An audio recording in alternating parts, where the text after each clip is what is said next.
He looked like an absolute beast on Sunday, let me tell you. You look at Kyle Pitts, man, he's out there running vertical routes against cornerback. Stop it with that. I don't want to see no Calvin Ridley slip screen. Stop. DeAndre Swift is an absolute machine. Look at the release. There's your separation. Great route. Stutter and go. Gets by clean. That is unbelievable. Maybe the greatest catch I've ever seen. Let's talk about starters who had slow starts.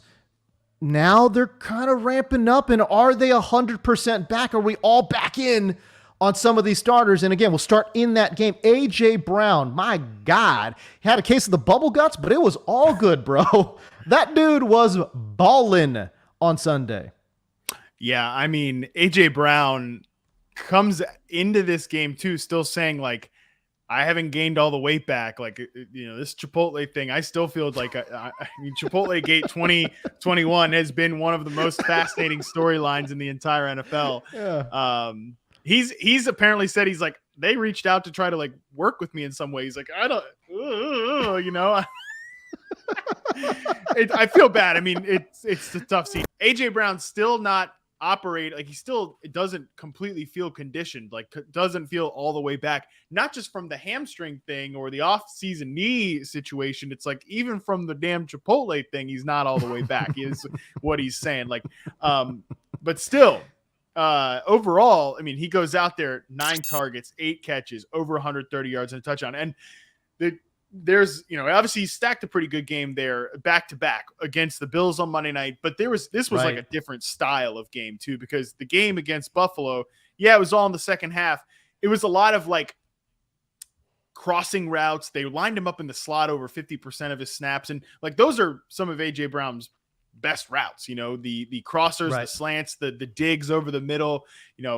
This is a guy that was number 2 or 3 in success rate versus man coverage last year. We know he can work those routes really well. When AJ Brown is like AJ Brown, he's also winning in the vertical game along the sideline. And that's what we saw against Kansas City. Like, it wasn't just those crossers off play action, the quick hitters. It was winning in contested situations, winning in the vertical game. And man, seeing that there, that gave me a lot of enthusiasm that like, I am ready to say AJ Brown is 100% back. Like, whatever your expectations were for Brown in the preseason, and mine were very high. I think I had him as like wide receiver 7 or 8. I think you should dial those back up to that's kind of where we're at too, especially because, it does not seem like Julio Jones is ever going to be 100%. Right. Like, or yeah. Ever. I mean, I'm kind of surprised he played in that game. He had under 40 yards receiving. And at this point, I think this offense is just back to kind of playing the hits, like running Derrick Henry, taking deep shots to AJ Brown. And that's more than enough to stack a very dangerous offense. So yeah, I'm all the way back in on AJ Brown. Talk about the multiple knee surgeries, you talk about the bubble guts, and AJ Brown, man, he only played 60% of the snaps. So it's not even like he was, and they've talked too about him being potentially on a snap count really for the rest of the year, which is interesting to me. And it proved itself out in this game too, where again, he was kind of sort of doing whatever they wanted. He played 60% of the snaps. Julio Jones played 43% of the snaps. And man, it's interesting. I know snap percentages aren't everything, but boy, it is very odd to have a potential top 10 fantasy wide receiver play like, I don't know, like less than 100% of the snaps. Yeah. You know what I mean? It just doesn't happen. So if I had some concern, it would be that, that again, he's just not out there on all the plays. That would be my only concern with AJ Brown. From a routes perspective, he's been running the most routes on the team, clear cut, no question about that. I think he's just going to take like run plays off, which is basically what he said, in terms of his playing time, everything. He doesn't expect to be fully, and this was pre-Chipotle. He didn't expect himself to be fully 100%, yeah, fully exactly. Like feeling like himself until about week 10.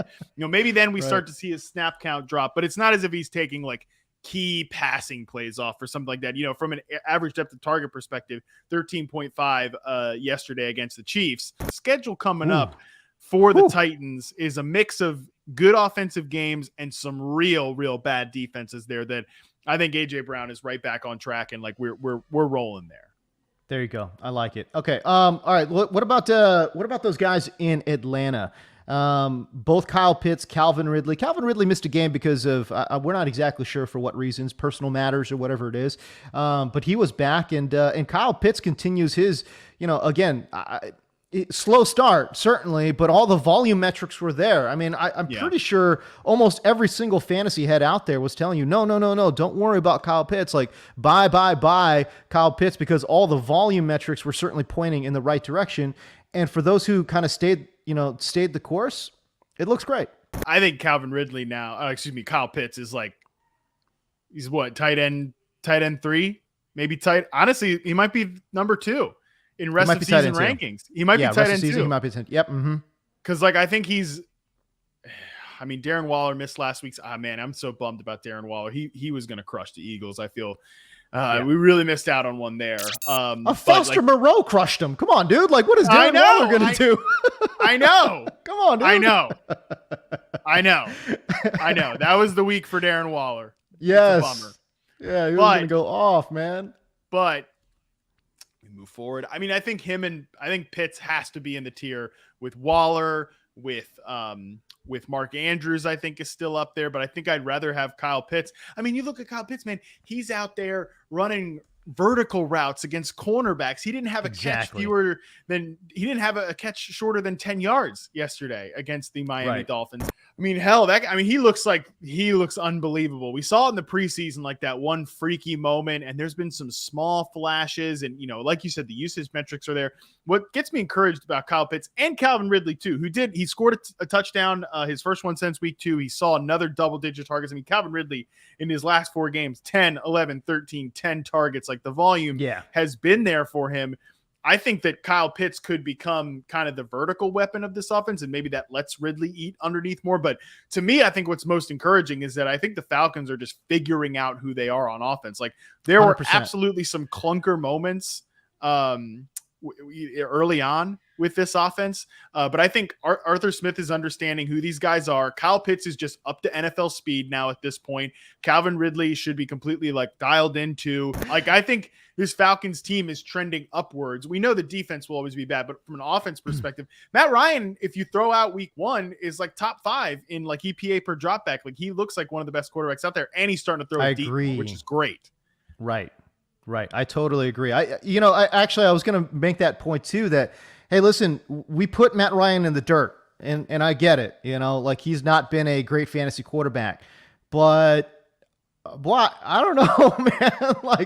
I feel like he's kind of sort of back, not to his Kyle Shanahan days, but certainly in terms of usability more often than not. He's not going to be a go every single week.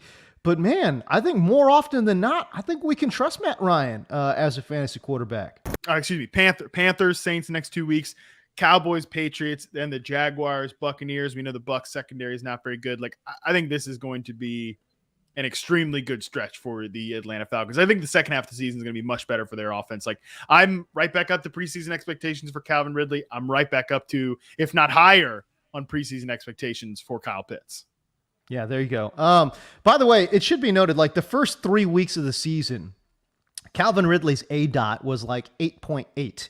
And now it's kind of sort of creeped back up into double digits. And the reason that's important is that last year, and I get it, new coach, new offensive coordinator, new game plan, all those kind of things, but he averaged about 14.5 air yards per target. So it's a completely different usage. So if you were wondering maybe why in the first month of the season, what is going on out there with Calvin Ridley, a lot of it is because, man, they are not using him deep downfield. But we are starting to see Calvin Ridley's air yards creep back up.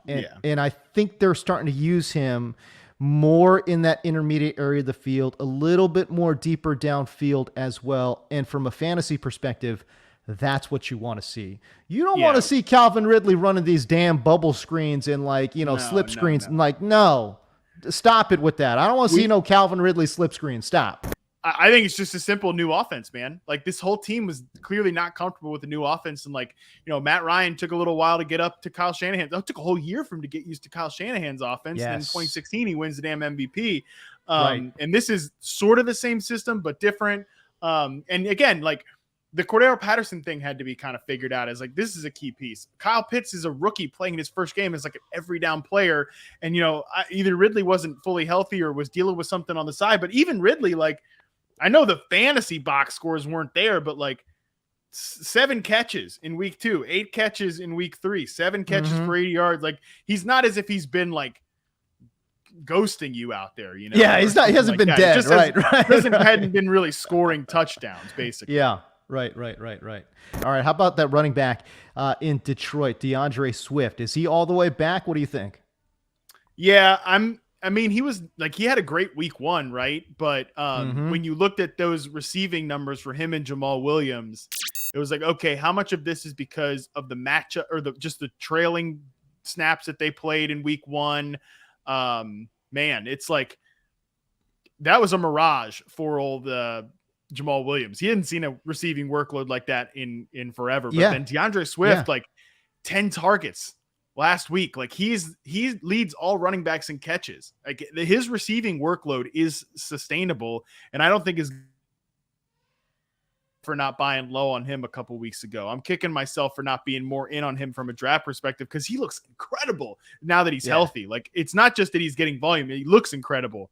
He looks now healthy. that he's like fully healthy. I don't blame you, and I don't blame anybody for kind of taking a pass on DeAndre Swift. And I'll say this because Detroit is as bad as advertised. Yeah, they're as bad as advertised. It's like yesterday was the first time they played an offensive snap with a lead all year. That's what I'm saying. Yeah. So they are as bad as advertised. Like we all came in expecting Detroit to potentially go, 0-17. If they were going to win 2 games, that would be a surprise. And that still holds true. Their offense, we looked at the pass catchers and we looked at the skill position guys and we said, no, this is not an offense that's going to score a lot of points. That is true. I have a whole thing of like, you want the lead back on a great offense, and I don't care who the lead back is, right? That was my whole argument with CEH and why I told people, hey, listen, just stay with CEH. He'll be fine because he's the lead back in a great offense. It's the exact opposite with DeAndre Swift. I'm not saying you don't want the lead back in a bad offense, but you're not sure if you want the lead back in a bad offense because the opportunities are very few and far between. But the difference is in this situation, to your point, he has completely taken control of the passing work. And in PPR leagues, DeAndre Swift is an absolute machine.